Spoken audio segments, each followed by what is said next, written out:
जम्मू और कश्मीर के पहलगाम के बैसरन घाटी में बहुत बड़ा आतंकी हमला हुआ है। इस हमले में पर्यटकों को निशाना बनाया गया है, जिसमें 20 से ज्यादा लोगों की मौत की खबर आई है। हालांकि अभी तक एक मौत की पुष्टि हुई है। करीब 12 लोग गंभीर रूप से घायल हुए हैं। इस हमले के तुरंत बाद गृह मंत्री अमित शाह ने दिल्ली में हाई लेवल बैठक भी बुलाई। उधर जिद्दा पहुंचे प्रधानमंत्री नरेंद्र मोदी ने उनसे फोन पर बातचीत की। गृह मंत्री दिल्ली से श्रीनगर पहुंचने वाले हैं। उनके साथ आईबी चीफ और गृह सचिव भी मौजूद हैं। अब क्या पूरा मुद्दा है, क्या पूरा मामला है, आज एक्सप्लेन बाय एबीपी लाइव में हम इसी बात पर चर्चा करेंगे। नमस्कार, मैं हूं आपके साथ आशीष सिंह आनंद।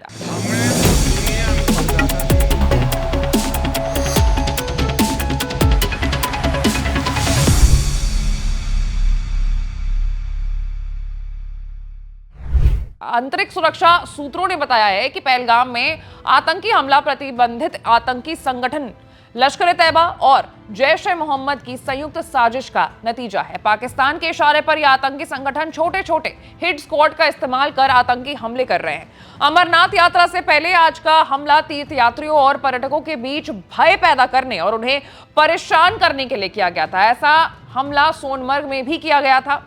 इस हमले की जिम्मेदारी लश्कर-ए-तैयबा के मुखौटा संगठन द रेजिस्टेंस फ्रंट यानी टीआरएफ ने ली है। टीआरएफ का हिट स्क्वाड और फैल्कन स्क्वाड आने वाले दिनों में कश्मीर में बड़ी चुनौती पेश कर सकता है। इस आतंकी मॉड्यूल को टारगेट किलिंग को अंजाम देने, जंगली और ऊंचे इलाकों में छिपने के लिए ट्रेन किया गया है। सूत्रों ने बताया है कि अपेक्षाकृत नए मॉडल फैल्कन स्क्वाड को अत्याधुनिक हथियारों की बड़ी खेप मिली है, जिसका इस्तेमाल हमलों के लिए किया जा रहा है। कुछ महीने पहले सुरक्षा बलों पर हमले से संबंधित अलर्ट भी जारी किया गया था। इंटेल ने सोशल मीडिया के माध्यम से अपने कैडर की भर्ती करने के लिए फैल्कन स्क्वाड से संबंधित खुफिया सूचना भी दी थी। ये स्क्वाड हिट एंड रन की रणनीति के साथ ओवर ग्राउंड वर्कर्स के साथ काम करता है। सूत्रों के अनुसार टीआरएफ लश्कर-ए-तैयबा का एक प्रॉक्सी ग्रुप है। फैल्कन स्क्वाड इसके मॉड्यूल में से एक है।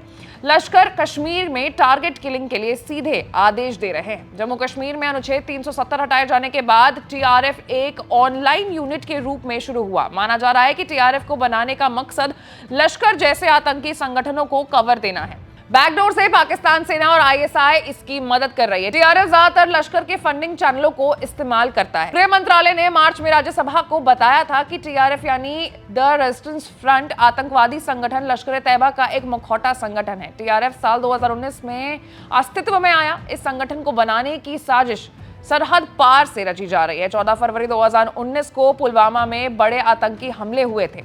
इसके बाद दुनिया भर में पाकिस्तान बेनकाब हो गया था। इस हमले को जैश-ए-मोहम्मद ने अंजाम दिया था। जब दुनिया भर से पाकिस्तान पर दबाव पड़ा तो वो समझ गया कि आतंकी संगठनों के खिलाफ कुछ ना कुछ करना जरूरी है, या नहीं तो कुछ ना कुछ करके दिखाना तो एटलीस्ट जरूरी है ही।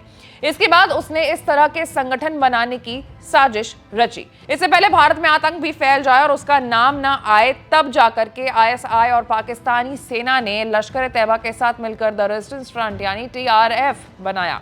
साल 2022 में अपनी वार्षिक रिपोर्ट में जम्मू कश्मीर पुलिस ने कहा था कि कश्मीर में सुरक्षा बलों द्वारा 90 से ज्यादा ऑपरेशंस में 42 विदेशी नागरिक सहित 172 आतंकवादी मारे गए। घाटी में मारे गए आतंकवादियों में से ज्यादातर यानी 108 द रेजिस्टेंस फ्रंट या लश्कर-ए-तैयबा के थे।